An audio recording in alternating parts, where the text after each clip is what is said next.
Bien-aimés, que la grâce et la paix qui vient de Dieu, qui surpasse toute intelligence, soient avec nous. Je vous salue encore une fois ce jour au nom de notre Seigneur et Sauveur Jésus-Christ. C'est pour moi une grande joie de me tenir là encore une fois et partager la parole de Dieu avec vous. Seigneur, merci de nous conduire, merci de nous diriger et merci de nous parler. Merci de nous utiliser pour parler à ton Église. Merci également de toucher les cœurs et de bénir ton peuple. Au nom de Jésus-Christ. Amen.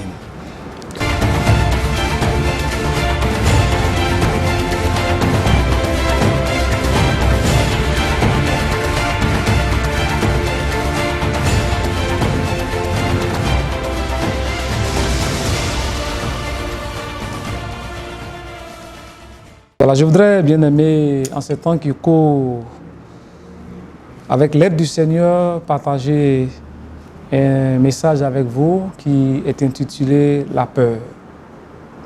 La peur. La peur est un sentiment naturel et donc les enfants ont peur, les adultes ont peur, les jeunes ont peur, les vieillards ont peur, tous ont peur. Mais il est important pour nous, enfants de Dieu, de pouvoir contrôler notre peur. Sinon, elle peut détruire beaucoup de choses dans notre vie.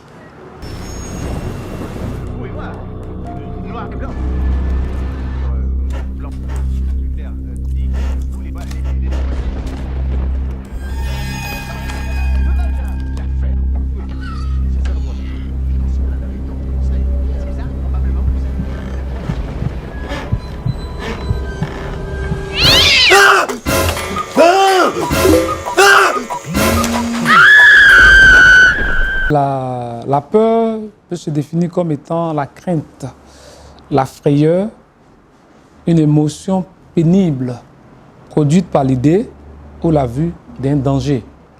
Donc lorsqu'on voit un danger, quelque chose qui peut être nuisible pour nous, cela peut entraîner la peur en nous.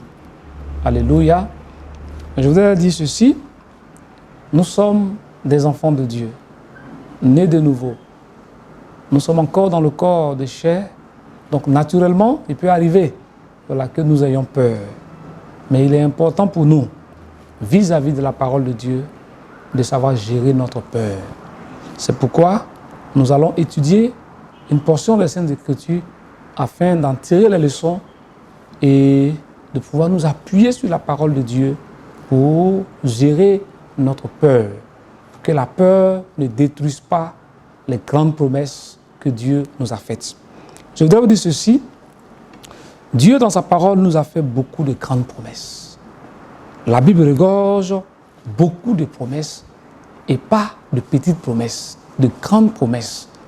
Et le couronnement de toutes ces promesses, c'est la vie éternelle avec notre Seigneur et Sauveur Jésus-Christ. Tous ceux qui vivent dans le Seigneur, tous ceux qui ont placé leur foi dans le Seigneur, tous ceux qui marchent avec le Seigneur, la plus grande promesse qui les attend, c'est la vie éternelle avec le Seigneur. La félicité dans la gloire indéfinissable, indescriptible de Dieu. Bien-aimé, Dieu est un Dieu de gloire. Et la gloire de Dieu est indéfinissable, indescriptible. Et c'est dans cette présence que nous allons vivre. Et la Bible nous dit ceci, dans sa présence, nous n'aurons besoin ni de soleil, ni de lampe, ni de lumière pour nous éclairer, parce que la gloire de Dieu même va nous éclairer.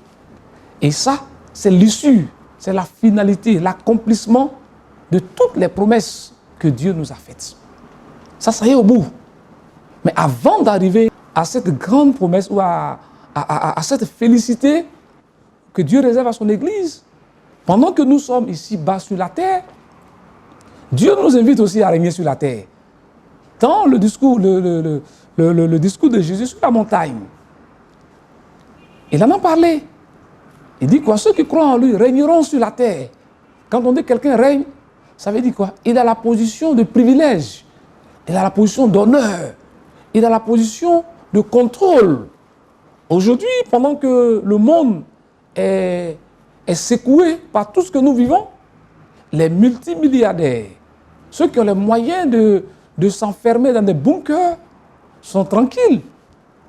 Ils sont en sécurité. Ils se disent que quel que soit ce qui va se passer, ils peuvent vivre dans leur bunker pendant des années et des années. Alléluia. Et cela leur donne un minimum de tranquillité. Mais quel que soit le nombre d'années qu'ils y vivront, un temps viendra où ils seront obligés d'y sortir. Gloire à Dieu.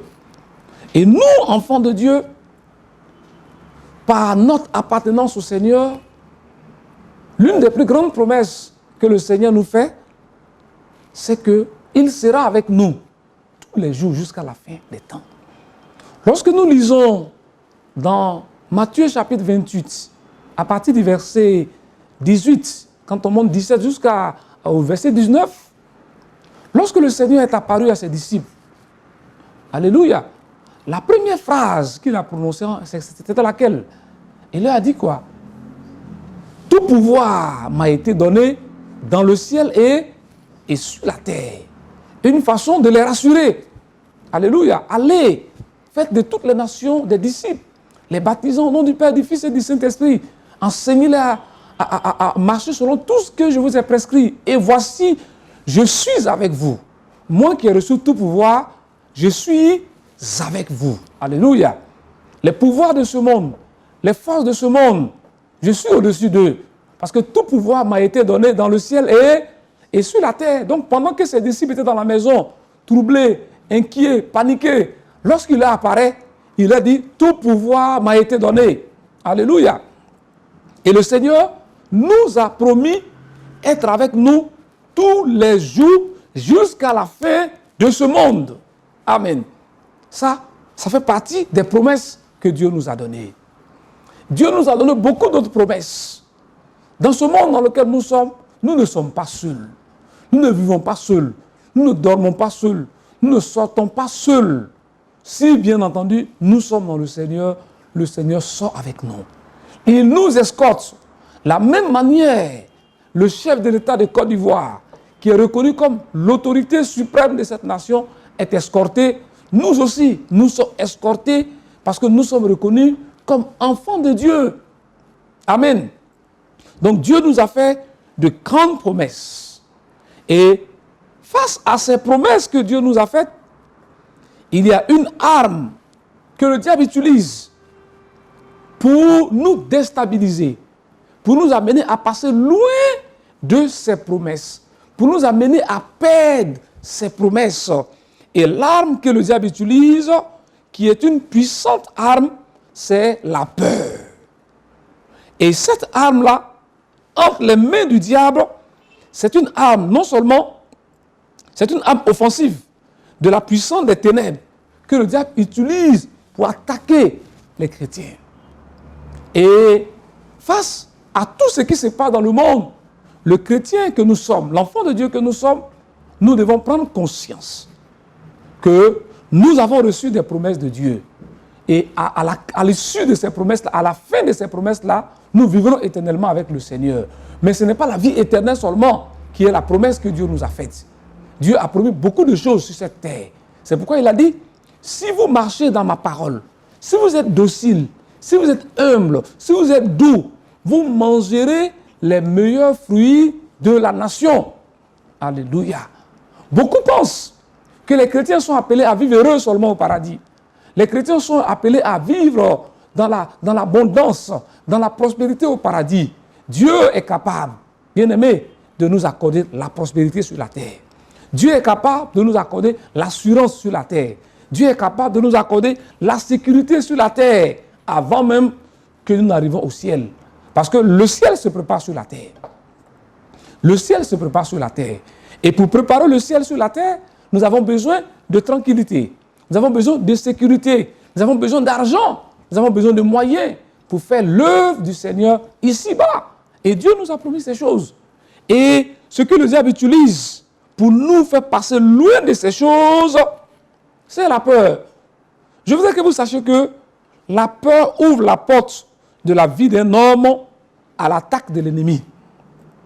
Lorsque vous êtes pris par la peur, la porte s'ouvre et l'ennemi peut maintenant vous attaquer. Parce qu'il sait que vous n'êtes pas conscient des promesses que vous avez reçues du Seigneur. Vous n'êtes pas conscient que le Seigneur est avec vous. Vous n'êtes pas conscient que le Seigneur assure votre sécurité. Et la Bible aussi dit qu'à partir du moment où vous commencez à douter de Dieu, vous ne pouvez rien avoir de Dieu. Donc le diable utilise la peur pour ouvrir la porte. Donc je voudrais lancer un appel à tous les enfants de Dieu, à tout le corps de Christ, à toute l'Église. Là, de manière naturelle, la peur peut venir. Mais prenons conscience de notre identité. Prenons conscience de qui nous sommes. C'est pourquoi la Bible dit que 1000 tomberont à nos côtés, 10 000 à notre droite. Nous ne serons pas atteints. C'est une promesse que nous avons reçue du Seigneur. Et cela fait partie des promesses, des nombreuses promesses que nous avons reçues du Seigneur. Donc quand les fléaux s'abattent, quand la guerre bat son plein, quand la crise économique gagne le monde, l'enfant de Dieu, que doit-il faire? Il doit se référer à son maître. Il doit se tourner vers le Seigneur et ne pas se laisser gagner par la peur. Vous savez, l'actualité, les nouvelles que nous écoutons, que nous suivons à la télévision, dans les journaux, peuvent nous faire peur. Mais nous devons aller vers la parole du Seigneur. Nous devons aller vers les grandes actions, les grandes délivrances que Dieu a accordées à son peuple dans les moments difficiles, dans les moments décisifs de son histoire, et nous en inspirer afin que notre foi dans le Seigneur puisse grandir. Nous devons aussi comprendre que si le diable peut s'aimer et projeter la peur en nous, bien-aimés, il peut aussi réussir à nous maintenir en captivité et nous anéantir. Alléluia. S'il peut réussir à mettre la peur en nous, il peut réussir à nous maintenir en captivité, il peut réussir à nous nuire, à nous détruire.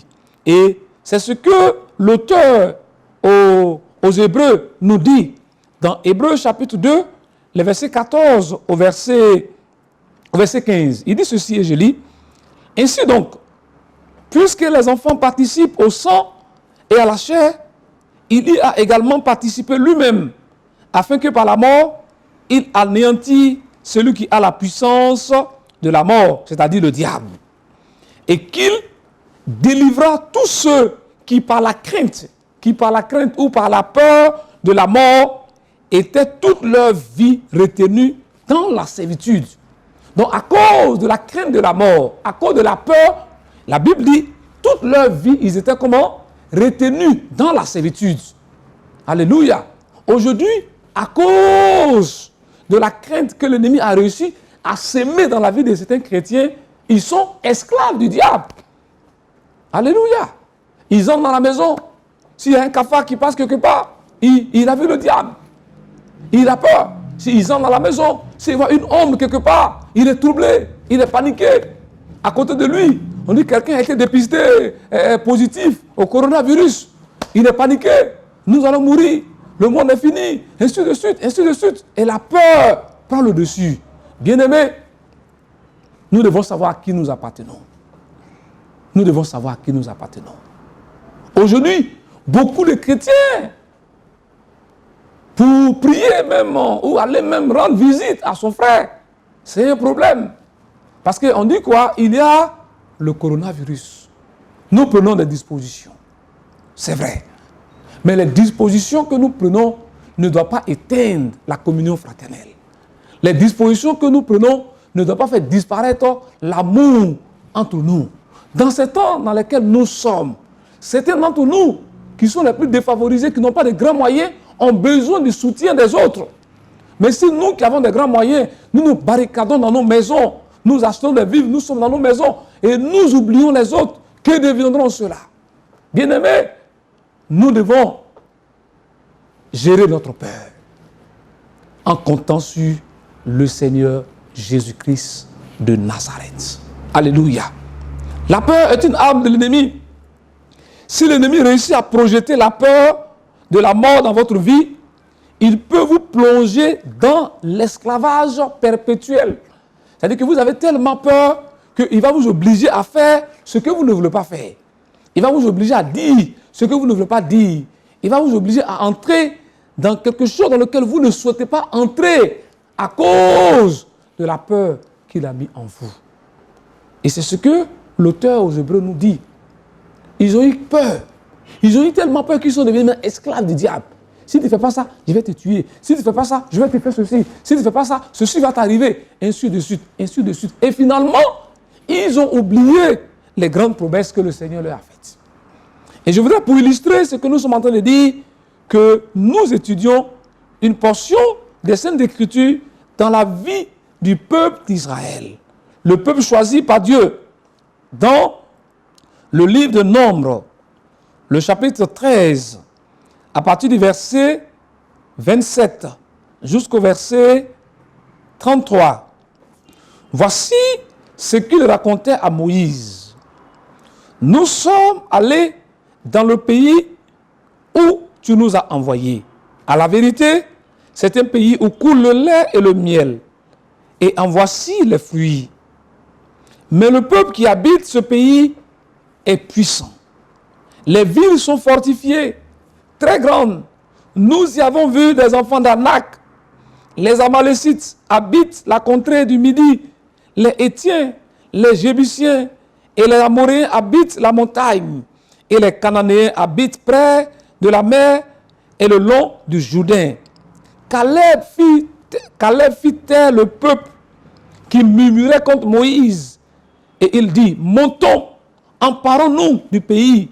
Nous y serons vainqueurs. Mais les hommes qui étaient allés avec lui dirent, nous ne pouvons pas monter contre ce peuple, car il est plus fort que nous. Et il décriait devant les enfants d'Israël le pays qu'ils avaient exploré. Il dit, le pays que nous avons parcouru pour l'explorer est un pays qui dévore ses habitants. Tous ceux que nous y avons vus sont des hommes d'une haute taille. Et nous y avons vu les géants, enfants d'Anak, de la race des géants. Nous étions à nos yeux et à l'heure comme des sauterelles. Alléluia. Nous pouvons continuer la lecture dans le chapitre 14 à partir du verset 1 jusqu'au verset 35. Mais ce que nous pouvons retenir ici est quoi? Dieu a été avec Israël. Israël est passé par 10 plaies bien comptées sous la puissante main de Dieu. A frappé l'Égypte de 10 plaies. Pendant que l'Égypte était frappée par ces 10 plaies, le peuple d'Israël vivait en Égypte. Mais aucun Israélite n'a été touché par ces plaies. Parce que Dieu veillait sur ses enfants. Dieu assurait sa promesse. Dieu veillait sur son alliance pour couvrir ses enfants. De sorte qu'aucun Israélite ne fut touché. Alléluia. Et pour couronner le tout, Dieu va les arracher des mains de Pharaon qui les maintenait dans l'esclavage. Et pour démontrer sa puissance, Dieu va les faire passer par la mer Rouge qui va diviser en deux. Et le peuple d'Israël passera à sec pour montrer à Israël qu'il est celui qui les tient, qu'il est celui qui veille sur eux, qu'il est celui qui assure leur destinée, leur avenir. Alléluia. Et Dieu également, dans leur marche, va faire tomber d'autres peuples devant eux. Dieu, dans leur marche, va faire sortir de l'eau du rocher le plus dur. Dieu, dans les marches, va les nourrir avec la manne. Dieu, dans les marches, va les délivrer de plusieurs autres peuples. Mais lorsqu'ils étaient arrivés au point où ils devaient avoir accès à la terre de Canaan, la Bible nous dit que Moïse a choisi les espions de chaque tribu qui sont allés explorer la terre promise. Mais lorsqu'ils y sont arrivés, alléluia, ils ont découvert un beau pays, un pays qui est prospère, un pays béni. Et lorsqu'ils sont revenus pour faire le compte rendu à Moïse, ils ont oublié tout ce que Dieu avait opéré comme délivrance pour eux. La mer Rouge, l'armée de Pharaon a été engloutie par la mer Rouge. L'armée entière de Pharaon a été engloutie par la mer Rouge. La puissante armée qui les a maintenus sous le joug de l'esclavage pendant plus de 400 ans a été engloutie. Ils ont été délivrés des mains de cette armée. Mais ils ont vu des géants, ils ont vu des fils d'Anak, Ils ont oublié Dieu. Ils se sont laissés emporter par la peur. On peut être effrayé à première vue par les géants. Mais souvenons-nous des promesses de Dieu. Souvenons-nous de ce que Dieu a fait par le passé. Souvenons-nous de ce que Dieu est capable de faire aujourd'hui. Souvenons-nous de ce que Dieu continue de faire aujourd'hui. Alléluia. Sur les 12 qui étaient allés à explorer le pays, 10 se sont laissés emporter par la peur. Et les détails qu'ils donnaient du pays qu'ils ont vu ont terrifié l'ensemble du reste du peuple. Et la Bible dit, excepté Caleb et Josué, qui se sont souvenus, et on dit, montons, nous nous emparerons de ce pays, car l'Éternel est avec nous. L'Éternel qui nous a fait la promesse, l'Éternel qui a été avec nous, qui a secouru nos pères, qui nous a délivrés de la mer Rouge, qui nous a délivrés des mains de Pharaon, l'Éternel fera tomber ces géants devant nous. Alléluia. Et malheureusement, ils n'ont pas su gérer les peurs et ils ont été emportés par la peur. Et tous murmuraient contre Moïse. Et la Bible déclare que Dieu entra dans une colère. Et Dieu, dans sa colère, Dieu était obligé de prononcer une sanction contre le peuple. Et au verset 34 du chapitre 14, Dieu nous dit ceci. De même que vous avez mis 40 jours à explorer le pays, vous porterez la peine de vos iniquités 40 années. Une année pour chaque jour. Et vous saurez ce que c'est que d'être privé de ma présence. Alléluia. Bien-aimés, la présence de Dieu nous assure la sécurité. La présence de Dieu nous assure la délivrance. Et avec la présence de Dieu, nous devons faire disparaître toute peur. Nous devons dissiper toute peur. Car cette présence-là est capable de nous sortir de toutes sortes de fléaux. Pendant qu'aujourd'hui, chaque jour, les chiffres grimpent de manière exponentielle. Bien-aimés frères et sœurs, chrétiens, chrétiennes, attachons-nous à Dieu. Accrochons-nous au Seigneur. Comptons sur la présence du Seigneur pour nous délivrer, pour nous sortir de cette situation que nous sommes en train de vivre. Comptons sur la main puissante de Dieu pour nous garder, pour nous assister et pour nous éloigner de cette pandémie qui est en train de sévir. Alléluia. Le plus grand ennemi de la foi, je vous le dis, c'est la peur. C'est la peur. Si vous avez peur, alors votre foi a des problèmes. Votre foi est en mal. Et la peur nous fait perdre le courage. La peur nous fait perdre la confiance.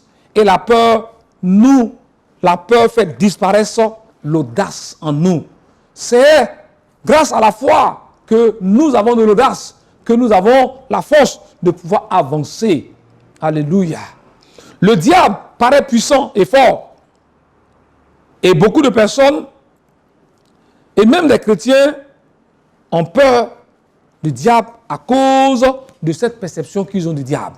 Mais la Bible nous dit qu'il est comme un lion qui rôde, mais il n'est pas le lion. Le véritable lion, c'est celui que nous avons. C'est bien Jésus-Christ de Nazareth, notre Seigneur. Gloire à Dieu. Donc, bien-aimés, dans ce temps que nous vivons, je voudrais vous inviter à compter sur le Seigneur, à mettre votre foi dans le Seigneur et à dissiper et à chasser toute peur de votre vie. Chasser toute peur de votre vie. Car Job pouvait le dire. Job pouvait le dire en Job chapitre 3, verset 25. Ce que je crains, c'est ce qui m'arrive. Ce que je redoute, c'est ce qui m'atteint. Arrêtons de craindre et comptons sur le Seigneur. Et Dieu, dans son amour infini, dans sa grande bonté, par sa présence, verra sur nous. Je veux prier pour celui qui a peur. Je veux prier pour celle qui a peur. Que par ce message, la peur disparaisse de votre cœur. Que par ce message, vous sortiez du joug de la peur, afin que vous ne soyez plus esclaves de l'ennemi, vous ne soyez plus esclaves du diable, et que vous viviez, vous jouissez de la liberté que le Seigneur vous a donnée. Que Dieu nous bénisse et que Dieu dissipe toute peur de la vie de ses enfants. Je voudrais encourager également tous les frères et sœurs, tous les collègues, à chasser la peur de nos vies. L'Église de Dieu vivra. L'Église de Dieu marchera. Le coronavirus ne pourra pas faire plier l'église de Dieu. Parce que celui qui tient l'église, c'est Jésus de Nazareth. D'une manière ou d'une autre, Dieu prendra soin de son église. Dieu verra sur son église. Dieu gardera son église. Alors donc, levons les mains vers le Seigneur. Prions le Seigneur que Dieu nous donne la force et que notre foi en lui soit à jamais plus grande qu'avant. Que Dieu nous bénisse, que Dieu nous garde et que Dieu nous conduise à marcher dans la sérénité auprès de lui. Amen.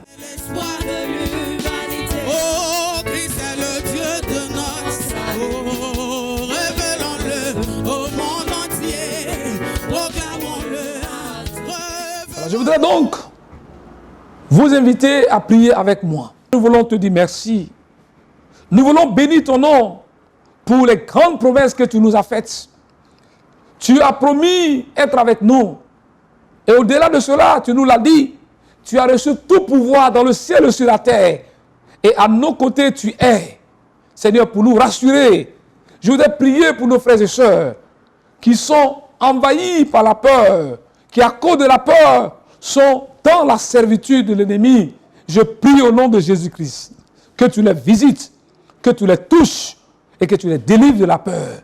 Tu les restaures entièrement afin qu'ils vivent et manifestent ton règne sur cette terre. Reçois la gloire. Sois béni au nom de Jésus-Christ. Amen. Donne-moi ton cœur.